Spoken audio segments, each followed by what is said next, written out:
the Happy Scientist podcast. Each episode is designed to make you more focused, more productive, and more satisfied in the lab. You can find us online at bitesizebio.com/happy scientist. Your hosts are Kenneth Vogt, founder of the executive coaching firm Vera Claritas, and Dr. Nick Oswald, PhD, bioscientist, and founder of Bitesize Bio.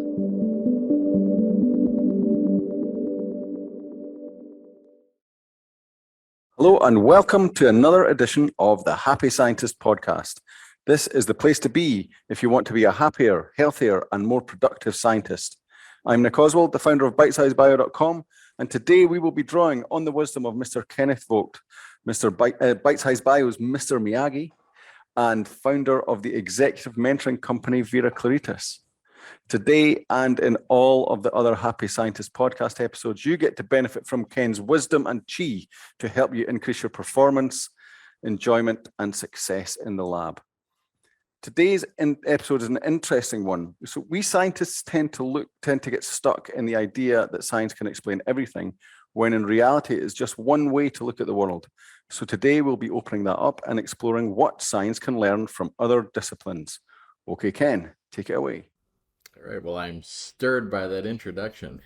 The chi. And in fact, I was thinking, something you just said, that science tends to look to science for its answers, but I don't even know if that's true. I think scientists tend to look to their own branch of science for answers. The point is that if you could change your outlook on this and start looking to cast a wider net for where can you draw other ideas from, you're going to realize there is a rich world out there. There's a lot of opportunity for things that will improve your science. Now, in some cases, it may actually improve the science itself, but in other cases, it's gonna improve the structure and the infrastructure that is supporting your science. And you can't ignore that either. That's also important. And if you become aware of other things that have already been done and are already working, that have a proven track record, that's about as scientific approach as there is. These are hypotheses that have been formulated and tested and proven. Well, why not implement them in the scientific realm as well, and get the benefit from that? And I want to start off in what I think is probably the easiest place to look, because it's a place you're already familiar with, because you had to spend a lot of time there before you got to the lab, and that's academia. And in fact, academia has had a lot of influence on science. It has a lot of influence on the structure of science. And in fact, many scientists are still working in academic institutions. That's where the labs are. So that being the case, and I gave Nick about 30 seconds warning that I was going to really drag him into this one. Nick spent more time in academia than I have, so I want to open up this idea of what is going on in academia that could be instructive for science.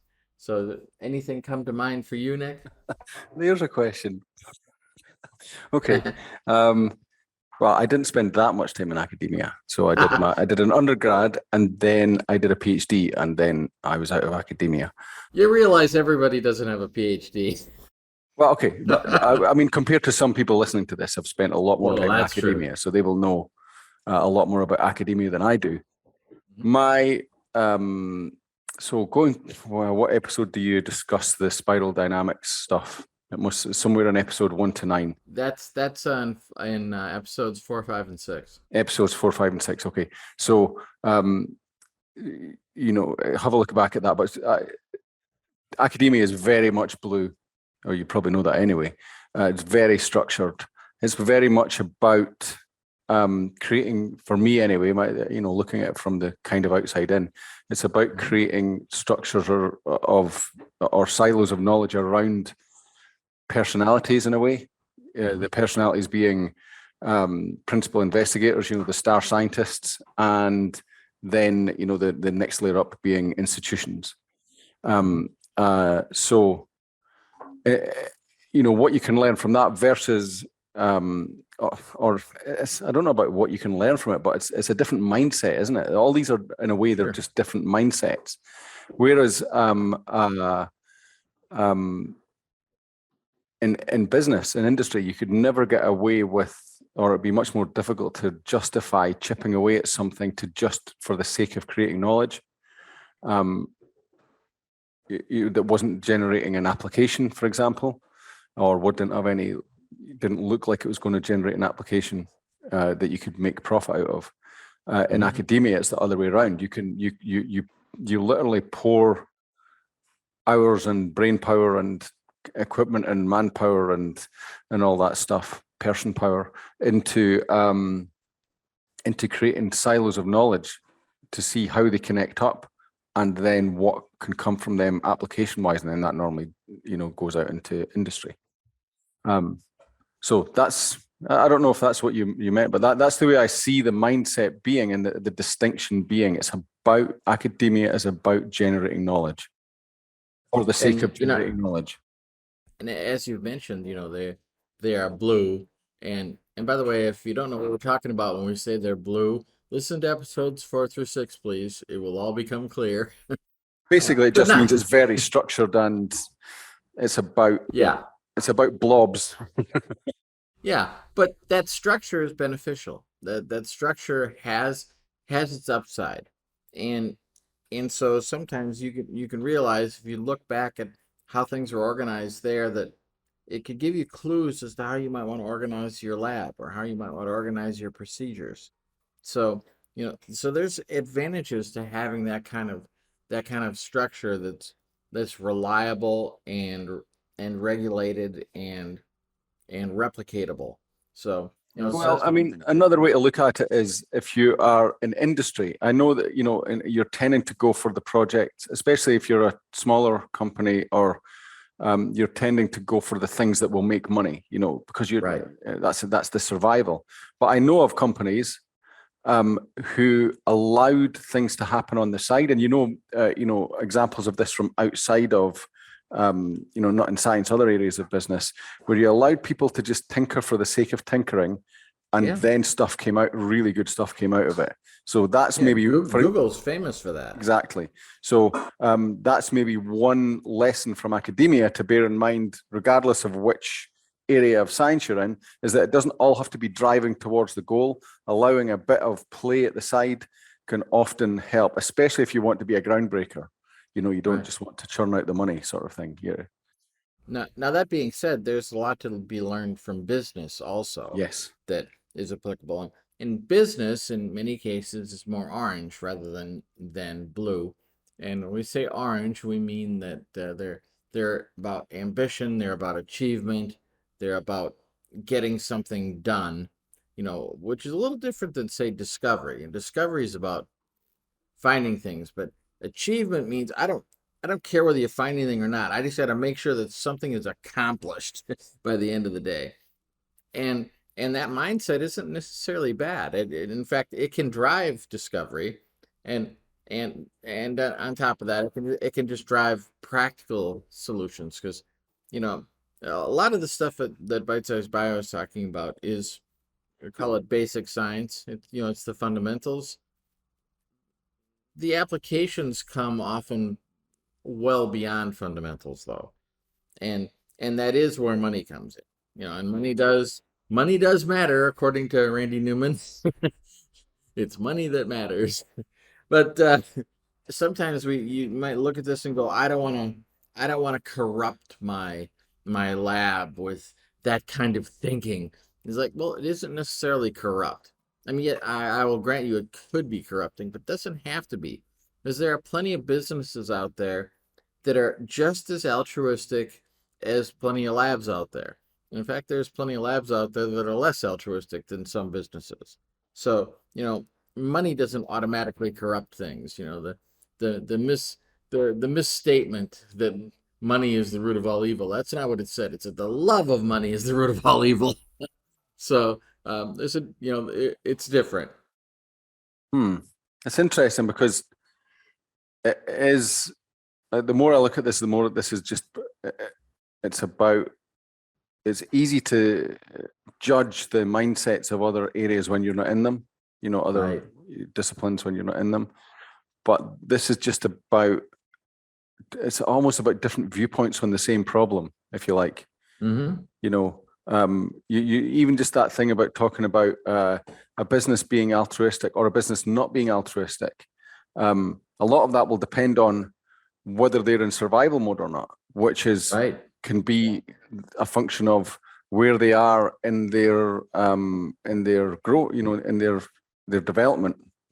A startup is very unlikely to be altruistic because they're trying to put all of the power into growing the business, all the Right. money, the power that they have into growing the business.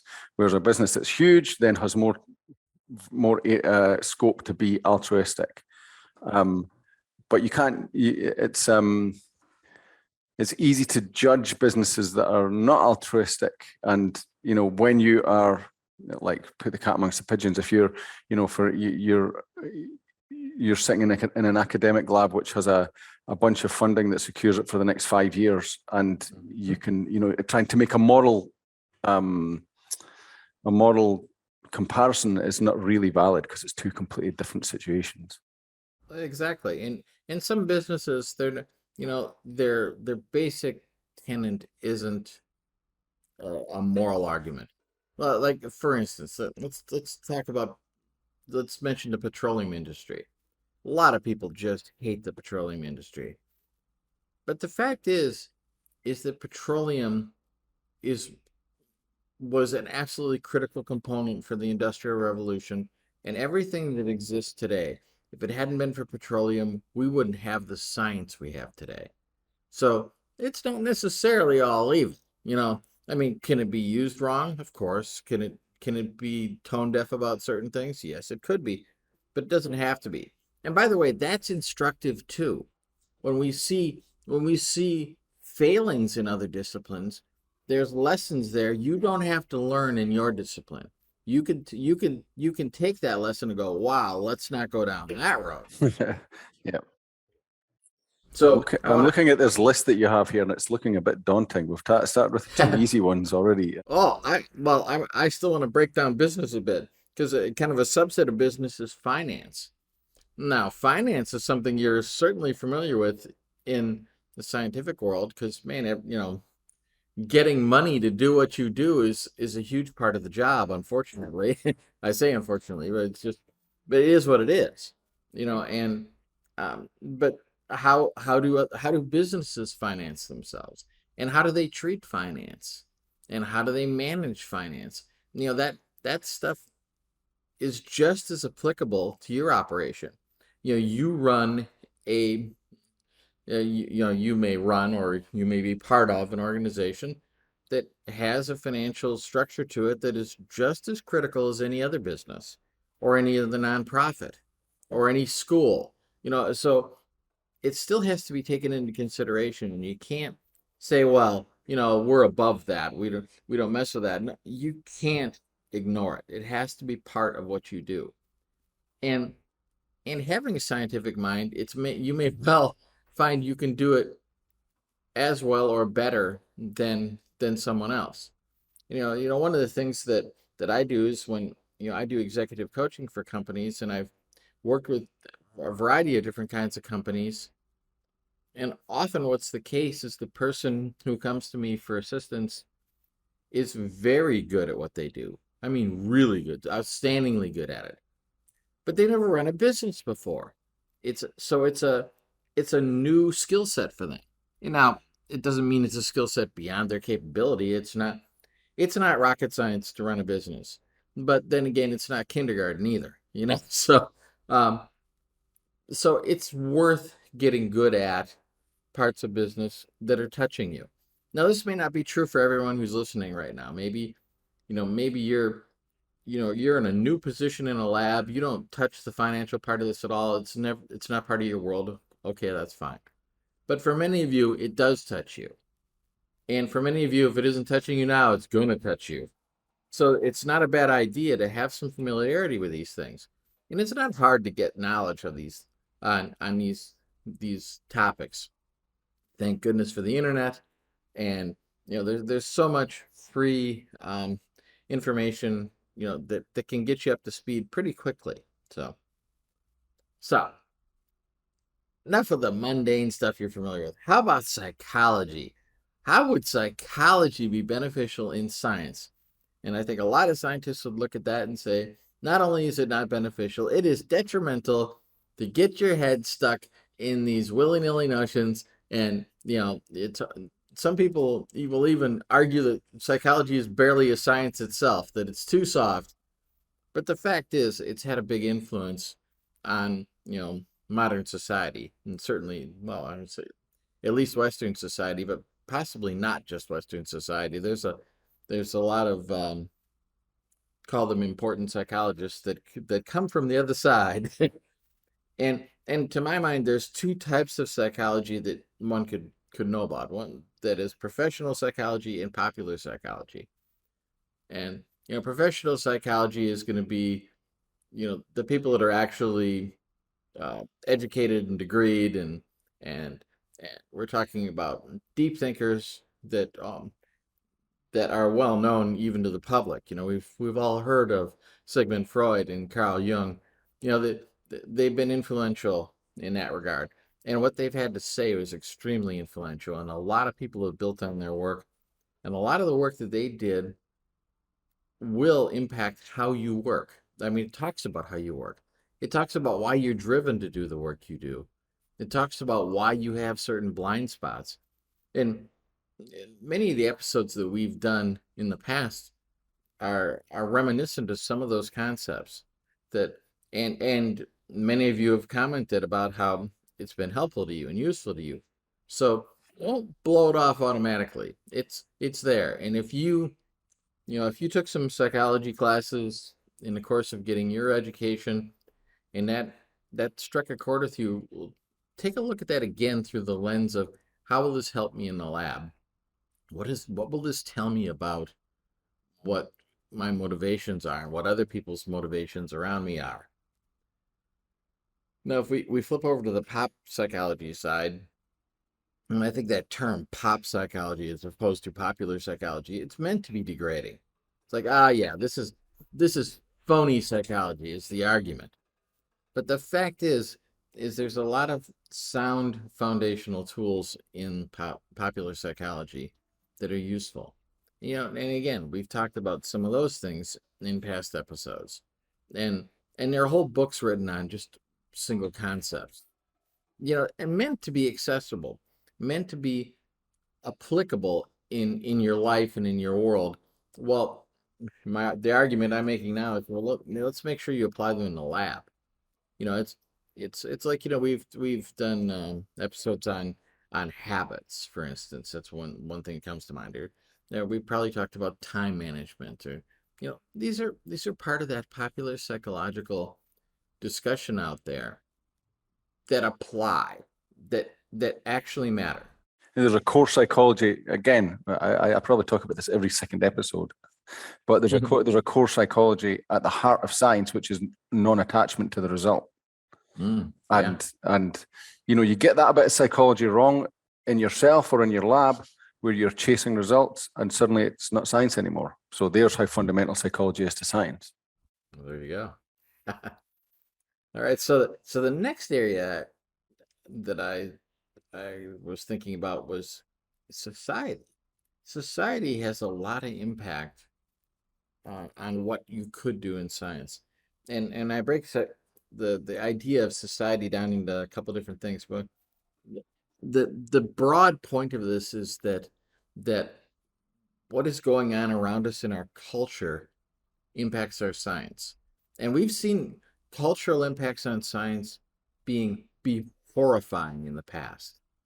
And there's been human experimentation, and people being science guinea pigs without even their knowledge, and so some terrible things have happened based on lessons from society. But there are other things about society that are very, very positive, things that have been truly beneficial, and we don't want to miss those lessons we want to bring them into science. Like just looking at society from the standpoint of history, what can we learn from history that will teach us about how to approach science? Science used to be, say, basically part of the church. You're like, wow, science and church, aren't those things practically natural enemies? And like, well, no, not really. And um, there was a reason why that was there. Back in the day, the only people who were educated were the priests. You know, and I mean, you can go back way back, and that was literally the only education in society was the priesthood. So, and by the way, I'm not arguing for that being the way it should be now. But I am pointing out that there has been a connection there. And don't lose the benefit of connections of what historically science has meant in the past. It used to be that being a scientist wasn't a separate thing. You were always also a scientist. You were never exclusively a scientist. But we've gotten pretty darn compartmentalized these days, and and so there's not as much sharing with other areas of knowledge, for instance, other parts of society. So the opportunity is there. Now, another one I thought was interesting when we think about society is politics. And of course, there's been a lot of controversy around politics affecting scientific decisions lately. But there's a lot of positive things about politics too. Politics have driven how certain science is developed. Think about this. Think about landing on the moon, for instance. It's also driven what's important, like finding a vaccine for polio. It became an all-in feature, and politics mattered because politics added it added focus, it added conversation, in the population, it added possibilities of funding. There was all kinds of parts to this. So we want to look at, well, how can we at least make this be beneficial? And two, you can look at this from how do we stop this from causing harm? Because the fact is that all the controversy about COVID science being politicized pointed out some weaknesses in science too. So it's worth looking at and saying, okay, what do we learn from this? How can we make this better? And how do we fill the holes that were uncovered because it got too political?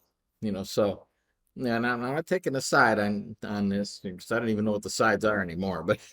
But I can say that it's pretty obvious that there's been an impact, and it hurt the reputation of science to a certain degree, and among the general population started to have some doubts about science. Well, that's something that needs to be shored up.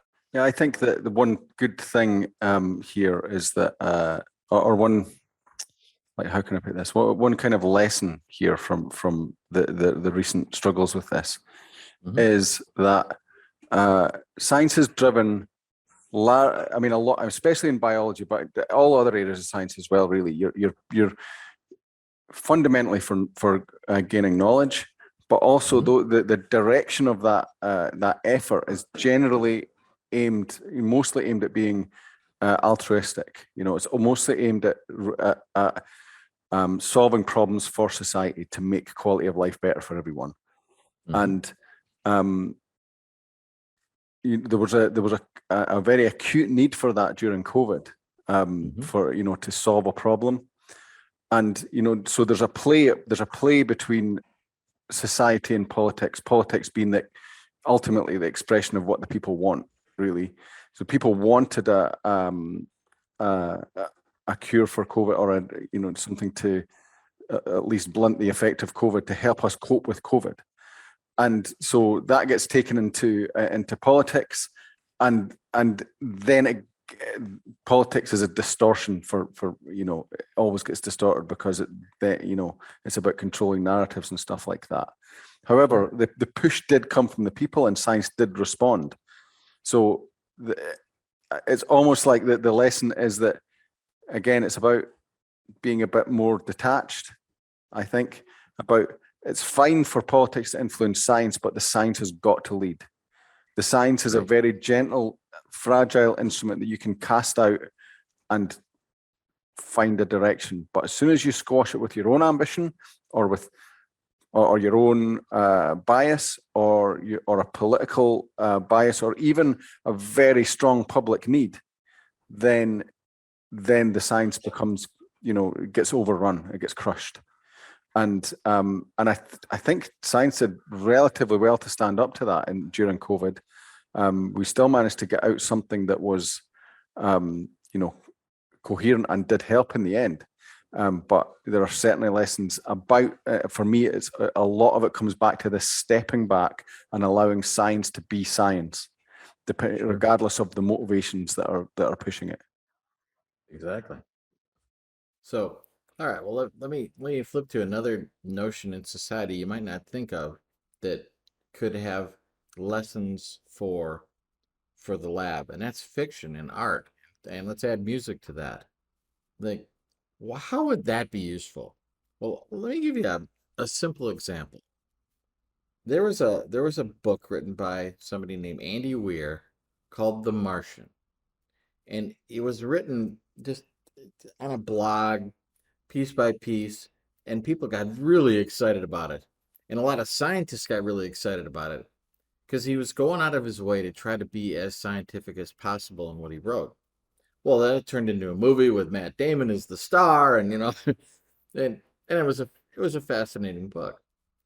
And that's, of course, is creating or has been part of the creation of this drive to go to Mars. That's a huge deal, and so many different areas of science are impacted by that. Now, it's on top of that, I happen to be reading another book by Andy Weir. It's called Hail Mary. That was, well, I won't go into the whole story, but there's a lot of biology in it.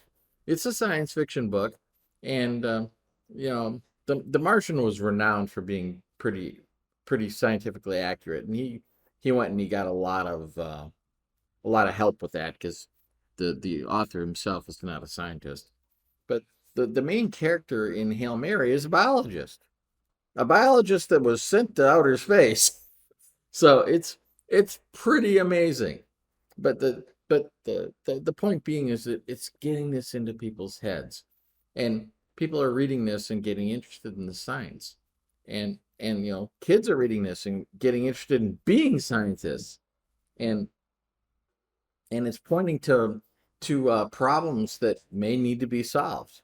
Maybe we don't have them today, but we're going to have them. So, fiction and art and music talk about problems or potential problems. And sometimes they're just fantasies, but they're fantasies that are credible fantasies. They could happen. And part of what science can do is to hit off problems.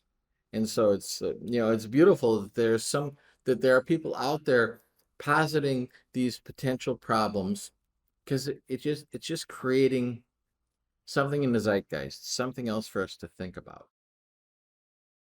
And then the last area. Well, what you take from that is imagination, yeah. It's the power of imagination in your own work as well. Right. You cast out stuff, you cast out ideas, wild ideas, and then suddenly it opens up your mind to the possibilities. Right. And well, truth is stranger than fiction too. As I bet you many of you scientists can point out to that. You've had that experience where you've came across something and go, wow, that's just nuts. Nobody would believe this if I didn't have all this data to prove it. Yeah, I mean, again, and it also goes back to the idea of allowing yourself to daydream, like to just daydream about, what are the possible directions here, what are the possible solutions. But as a scientist, that lateral thinking and things like that can really help you. And that's just, that's basically a facet of imagination. So yeah, I like that. That's what can you learn from art? Imagine more. Give yourself time to imagine. Don't just get your head out of the the lab book and let your imagination run. Yeah. And if so fiction and other fictional things can be a starter point for that. Um, but those are all made up. But what about folk wisdom? There are plenty of things out there that people have been operating on for a while, and there's something to it. And in many cases, it hasn't been scientifically investigated. Um, and of course, a lot of drugs have come out of that kind of investigation. We have heart medications thanks to Digitalis. Because somebody figured out a long time ago that plant had an impact on you, and there are many plants that have impacts, and so much of our medicine chest has been drawn from the rainforest, because and people have already figured this stuff out, the ancient societies. And sometimes it's not just about medicine, it's about methods and approaches to life that have become colloquial sayings and things. Well, it's worth looking at that and saying, well, how do I apply this? Or is there an application here for this? And I've noticed that often in my consulting practice, I've found that popular sayings or folk wisdom come in all the time, because you see here's a situation where it matters, where it applies, and that memory of that thing, it makes it an easy handle for somebody to grasp. Like, oh, I've heard that before. A stitch in time saves nine. Why does that matter? Oh yeah, if I plan ahead, I do better. If I watch for mistakes in advance, I can hit them off. So there's plenty of opportunity there to make an application to how you operate your lab, how you operate your experiments, how you plan, how you structure things, how you implement safety protocols. There's just, it goes deep, and a lot of the stuff's already built into you. We've all got that because it just comes up from growing up in society and being in families. We have things we brought forward, but let's use that. There's that thing that grandma said. Maybe your grandma said it and mine didn't. So if you don't bring it to the lab, how's it going to get there? So we have a certain obligation to take our life experience and bring it forward into the lab. So the last area I was thinking about is philosophy. And I know for a lot of folks that's going to be like, wow, that is like anti-science. That is the unprovable stuff. That is the stuff where the scientific method there's nowhere to use it. However, there are parts of philosophy that are extremely important in science. And the first one that came to mind was ethics. There are now scientific ethicists, where it's a full discipline, because there are things you can do in science. Now the argument is, should you do them? And there have been times when things that were done that probably shouldn't have been done. Or there are times when things should have been done, and there was a lack of will. There was a lack of drive to do it because there was no scientific pressure to do it. But if there was ethical pressure to do something, then it would move forward. So you don't want to leave ethics out. And I think, for the most part, you probably don't want to leave them out. There are cases, obviously, where ethics could get in the way. And like, I think about, there's a situation where somebody had got a hold of CRISPR and thought, we can edit out the genes for this couple that could lead to their child having asthma. And that experiment actually got done. And, there was actually a genetically modified baby as a result. And you look at that and go, well, that's about as innocuous as it could be. But it does open up questions. And there are questions that ought to be asked, because is there a line? Well, first off, we need to know, is there a line? And second of all, then we need to know, well, if there is a line, where is that line? So, ethics do matter in science. And you might think, well, I just do basic research. I don't think that's going to touch me, but um, it's surprising how often it does matter, how often it will show up.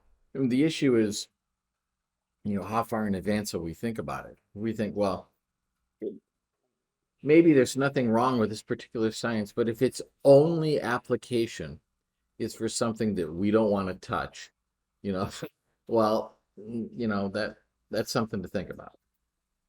And then the final area I want to mention, I kind of mentioned this before, but religion. You think, well, religion and science, they don't have anything to do with each other, with it, or even they're even at odds in some cases. Well, some people have made it at odds, but that's the fact is that religion and science have a long storied history together, and they have driven each other. Well, they're both about the same thing. Exactly. What the hell is this all about? And how does it work? and two, one answers questions that the other can't answer.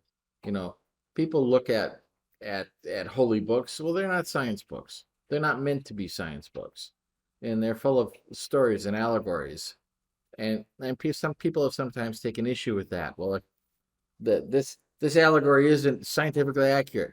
Well, it's an allegory. Cut it some slack. You look at what those things are, and it's people's attempt, and whether you think they are valid attempts or not, people's attempts through the ages to capture something about what the hell this is. Right. You know, and they have the limitations of the times too. Exactly. Yeah. So when you didn't have a telescope and you'd never been to outer space, there's certain things you can't see. But the other side of it is religion is about wonder and awe, and that wonder and awe that is how science came to be. People were looking for a way to answer that, and science was born. It's funny because a lot of scientists that I know use the what we know about science to squash the wonder and awe. And whether you believe in a higher being or however you want to talk about it, the fact is that this is weird. I mean, this whole thing is like, why, how did this happen? Sure. and why is it here? And even if you go with the extreme kind of 1,000 monkeys with a typewriter would eventually create whatever the works of Shakespeare or whatever it is, even if you go with that, it's still pretty remarkable that how the series of chance events that led to that, so you can still be in awe at that. Yeah, and by the way, all you scientists out there, there's a good experiment. Go get your 1,000 monkeys. Let's see if you can do that. Oh, you need 1 billion years or a few billion years or whatever. But I don't know how he frames it, but Dawkins does it like that, doesn't he? But I think that the lesson you can take from it is to just have it's a bit like the opening up and have an imagination. It's like, be amazed. Look at, you're watching cell division happening in a microscope. Be amazed at what that is amazing. That is mind blowing. And if you minimize how mind blowing that is, you're missing out. Exactly. So all this being said, look at all these areas that could be instructive to how science can be done. And I'm not saying this is an exhaustive list. You may have other things. I'm just a few other things came to mind, like sports or television, the internet. What other things are out there that have figured where they figured some things out, and we could take those lessons and apply that in the lab and apply that in scientific research and in the scientific community. There's lots and lots of opportunities. So don't cut yourself off. Don't get all proud that, well, my area of life is the one that is most important and most matters and is most effective and efficient. Because, probably there are other areas of life that have a few bright spots. So bring them in. That is a very useful perspective on perspectives. Okay, thank you, Ken. So just to Are you going to include the book? I'll include a couple books. I'll include The Martian and Hail Mary. They're The fun. Martian is an incredible book. Yeah. I haven't read Hail Mary, so I'm going to do that. So that's why I was asking if you would put it in so that I can get it. Yeah.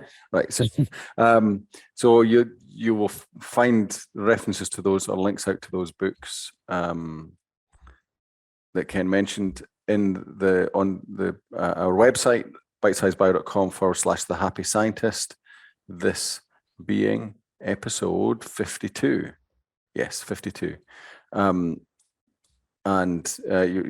those will be in the show notes. In that same place you can find all of the previous episodes, including 1 to 9, episodes 1 to 9, the famous foundational principles from Mr. Miyagi himself.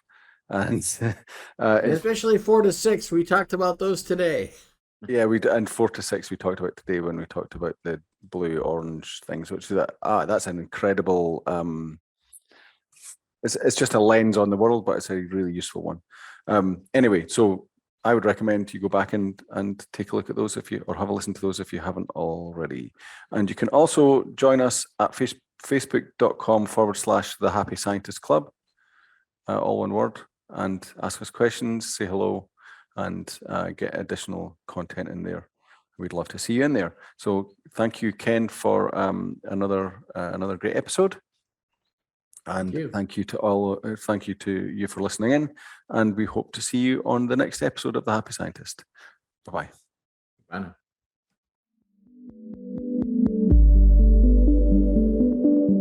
The Happy Scientist is brought to you by Bitesize Bio, your mentor in the lab. Bitesize Bio features thousands of articles and webinars contributed by hundreds of PhD scientists and scientific companies who freely offer their hard-won wisdom and solutions to the Bitesize Bio community.